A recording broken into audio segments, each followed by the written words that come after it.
साथियों, यदि आप श्री बद्रीनाथ धाम यात्रा पर आ रहे हैं या आना चाहते हैं या आने की सोच रहे हैं, अभी अगस्त का माह चल रहा है, या आप सितंबर में आने की सोच रहे हैं, अक्टूबर में आने की सोच रहे हैं, नवंबर में आने की सोच रहे हैं, तो ये वीडियो साथियों आप ही के लिए है। इस वीडियो में आपको मौसम, मार्ग और सभी चीज़ की स्थिति श्री बद्रीनाथ धाम में देखने को मिलेगी। साथियों नमस्कार, जय बद्री विशाल। आप सभी का स्वागत है श्री बद्रीनाथ धाम। इस समय आप श्री बद्रीनाथ धाम के दर्शन कर रहे हैं, तो आपको अपडेट बताता हूं आज की, और क्वेश्चन भी लूँगा आपके, जो आपके कल क्वेश्चन आए थे। क्वेश्चनों से पहले आपको आज की अपडेट बताता हूं। देखिए, अपडेट की बात करते हैं। जैसे कि पहले मौसम की बात करते हैं, तो मौसम अभी बादल लगे हैं, परंतु ऐसा लग रहा है जैसे मौसम हल्के हल्के खुलता जा रहा है, बादल अपने आप छंटते जा रहे हैं। जैसा भी होगा तो मैं आपको ज़रूर अपडेट करूंगा। तो आज 26 अगस्त 2026 है, और अब बात करते हैं यात्रियों की। तो यात्री आज भी बहुत कम संख्या में श्री बद्रीनाथ धाम पहुँचे हैं। आप देख सकते हैं सामने सिंह द्वार पर कोई भी व्यक्ति लाइन में नहीं है, और आसानी से दर्शन 5 मिनट में हो रहे हैं। अब बात करते हैं मार्ग की। तो मार्ग की साथियों, जैसा कि कल भी मैंने आपको बताया था और कई दिनों से बता रहा हूं, तो मार्ग अभी खुले हैं और यात्री भले ही कम संख्या में पहुंच रहे हैं, पर पहुंच रहे हैं। तो मार्ग खुले हैं, तो आप आ सकते हैं श्री बद्रीनाथ धाम। और मौसम भी अभी ठीक बना हुआ है, कभी बारिश हो जाती है और कभी धूप हो जाती है, तो मौसम भी अपने रंग दिखाता रहता है। और साथ ही साथ अपने साथ गर्म कपड़े अवश्य लाइएगा। तो अब बात करते हैं आपके क्वेश्चन, जो कल क्वेश्चन आए थे उनकी बात करते हैं।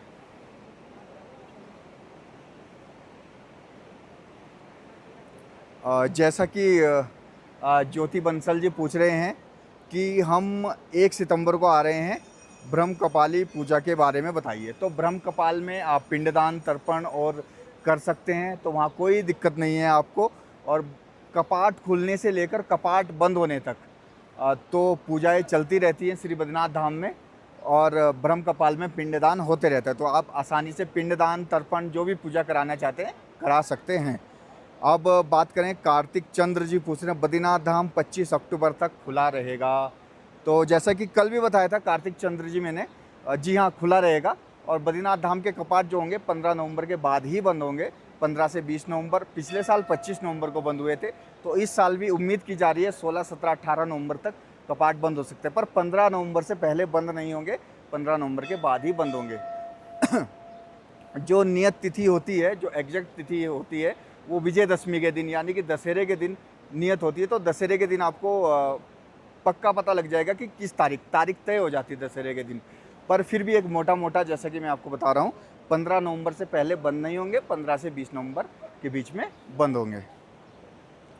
और अपने साथ यदि आ रहे हैं आप, तो एक ज़रूरी सूचना, जैसा कि मैंने आपको बताया था, गर्म कपड़े, मोजे, इनर ज़रूर लाइएगा यदि बद्रीनाथ धाम आ रहे हैं, क्योंकि आप रात तो रुकेंगे ही जब बद्रीनाथ धाम आएंगे, और कभी 1 रात भी रुक सकते हैं, 2 रात भी।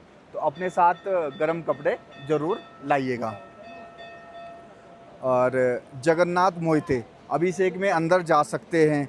तो जगन्नाथ मोहिते जी पूछ रहे हैं कि क्या अभिषेक में अंदर जा सकते हैं। जी हाँ, बिल्कुल जा सकते हैं, और अंदर बैठ भी सकते हैं। परंतु जैसा कि मैं कल भी बताया था, मैंने लाइव वीडियो में बताया था कि आप अभिषेक में अंदर जा सकते हैं, परंतु आपको एक स्लिप होती है यहाँ पर, वो लेनी पड़ती है। यदि उसके बारे में आप ज़्यादा जानकारी चाहते हैं तो कमेंट कीजिएगा कि कौन सी स्लिप होती है। और यदि आप स्लिप नहीं लेते हैं तो आप दर्शन करते हुए फिर जैसे लाइन चलती है ना, तो दर्शन करते हुए धीरे धीरे आगे बढ़ते चले जाते हैं। और यदि लाइन ज़्यादा नहीं होगी जैसे कि आजकल है, तो ज़्यादा देर तक आप रुक भी सकते हैं दर्शनों के लिए, और बाकी जिन्होंने स्लिप ली होगी वो अंदर बैठ जाते हैं। अब बात करते हैं, ये जो कमेंट आए थे ये सब फेसबुक पेज से आए थे, और अब यूट्यूब के जो कमेंट हैं मैं आपको उनके बारे में बात करते हैं। कांग्रेस रेजी, सर प्रतिमा का स्पर्श होता है? तो मैं आपको बता दूं, सभी के लिए बताता हूं। देखिए, प्रतिमा को स्पर्श नहीं कर सकते हैं। जो भगवान बद्री विशाल जी की प्रतिमा है और विग्रह है, शालिग्राम स्वयंभू विग्रह, उसको छूने का अधिकार केवल यहाँ के मुख्य पुजारी श्रीमान रावल जी को है। और कोई उसको नहीं छू सकता। रावल जी के दर्शन भी मैंने आपको कराए हैं, तो आप उनको नहीं छू सकते। आप जो मेन गर्भगृह होता है, छोटा गर्भगृह है, उससे बाहर तक ही जाते हैं, चौखट तक, और वहीं से भगवान जी के दर्शन करके फिर बाहर को आते हैं। और वेब सॉल्यूशन के नाम से एक कमेंट आया है, 1 नवंबर को आ रहा हूँ, भीड़ रहता है उस टाइम, होटल मिल जाएगा? भीड़ तो बहुत कम रहता है और होटल आसानी से मिल जाएगा 1 नवंबर को। और हितेश जेटली जी, पिंडदान में कितना खर्चा आता है? तो पिंडदान में कितना खर्चा आता है, इसके लिए मैं आपको बताता हूँ। देखिए, पिंडदान में अपनी श्रद्धा के अनुसार खर्चा आता है।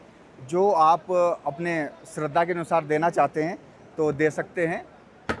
और जैसे कि मोटा मोटा मैं आपको बता दूं तो लगभग 1500 से 2000 के बीच में इतना खर्चा आ जाता है। बाकी आपकी श्रद्धा है, यदि आप कम, आपके पास इतना बजट नहीं है तो कम भी दे सकते हैं, और यदि आप अपनी खुशी से ज़्यादा देना चाहते हैं तो ज़्यादा भी दे सकते हैं। तो वहाँ कोई फिक्स नहीं है, अपनी श्रद्धा के अनुसार आप दे सकते हैं पिंडदान में।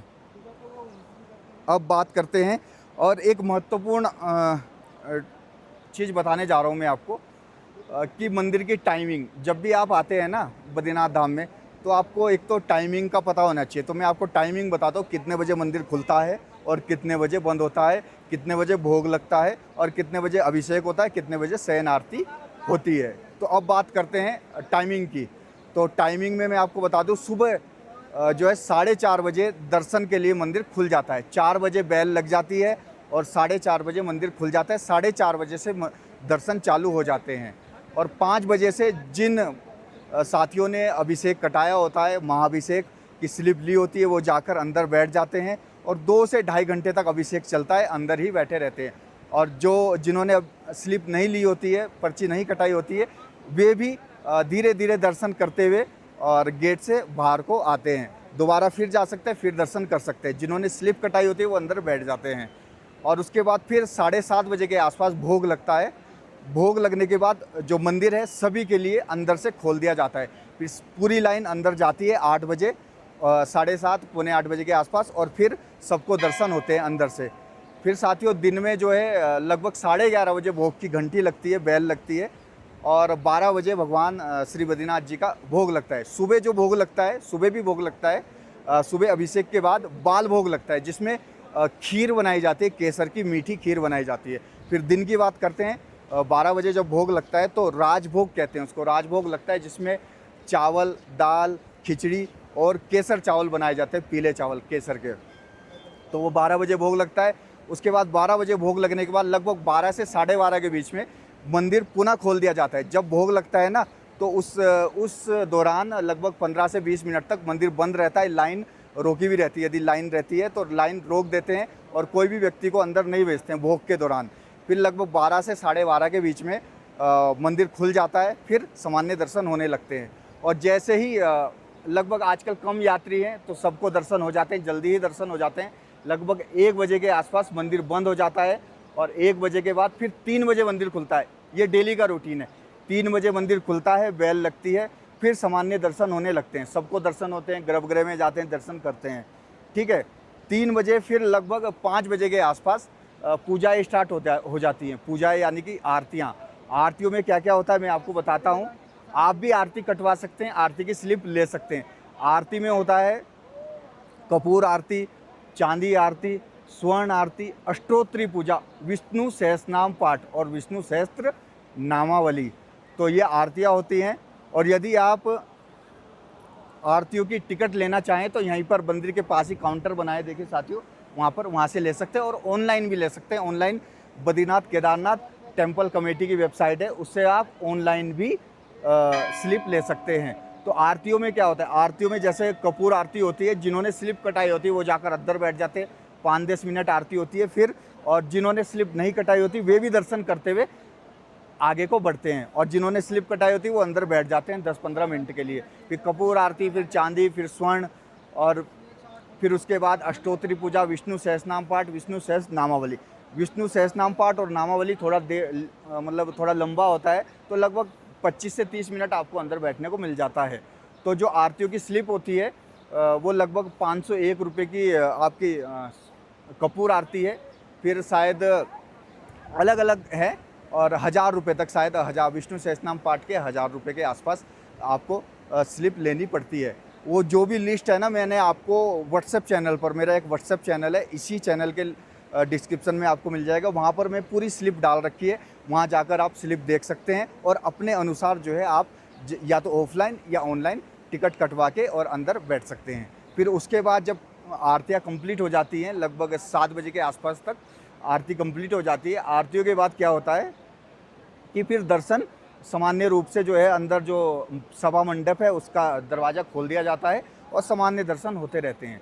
फिर लगभग 8:30 बजे शाम को, आजकल की बात बता रहा हूँ, लगभग 8:30 बजे शयन आरती शुरू होती है। शयन आरती में क्या होता है, जो भगवान को सुबह अभिषेक होता है ना, महाअभिषेक, जिसमें भगवान को श्रृंगार पहनाया जाता है, रात को वो श्रृंगार उतार कर और भगवान को शयन करा दिया जाता है। तो उसकी भी स्लिप लेनी पड़ती है यदि आपको शयन आरती में जाना है, और यदि आप स्लिप नहीं लेते तब भी आपको दर्शन हो जाएंगे। मतलब ऐसा कोई नहीं है कि आपको स्लिप लेनी ही पड़ेगी, वो आपकी इच्छा है।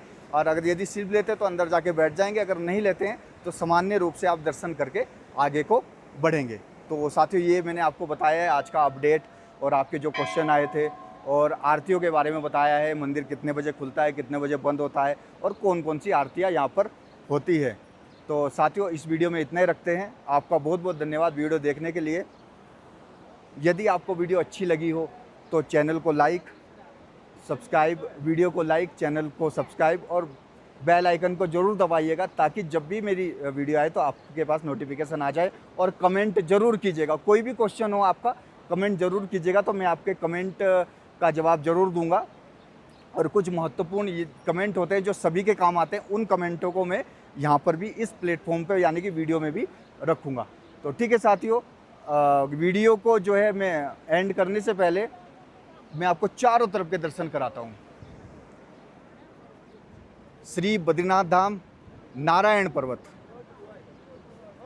आज का मौसम भी देख लीजिए साथियों अच्छे से आप। ये नारायण पर्वत है, श्री बद्रीनाथ धाम नारायण पर्वत पर ही स्थित है। और सामने है आदि केदारेश्वर जी। यहाँ की पूरी कथा मैं आपको बता चुका हूँ आदि केदारेश्वर जी की। यदि आप दोबारा से कथा सुनना चाहते हैं यहाँ की, कैसे हुआ, कैसे यहाँ पर बद्रीनाथ जी आए, तो आप ज़रूर कमेंट कीजिएगा। तो भगवान आदि केदारेश्वर जी, हर हर महादेव। और माँ अलकनंदा के दर्शन देखिए साथियों, माँ अलकनंदा के दर्शन आपको हो रहे हैं। और ये साथियों तपकुंड है अलकनंदा माँ के पास ही। तो यहाँ पे हमेशा गर्म जल निकलता है। सामने है नर पर्वत, और नर पर्वत के ठीक पीछे कुबेर पर्वत, और ये है उर्वशी पर्वत। सामने श्री बद्रीनाथ धाम। धन्यवाद। जय बद्री विशाल, जय श्रीमन नारायण।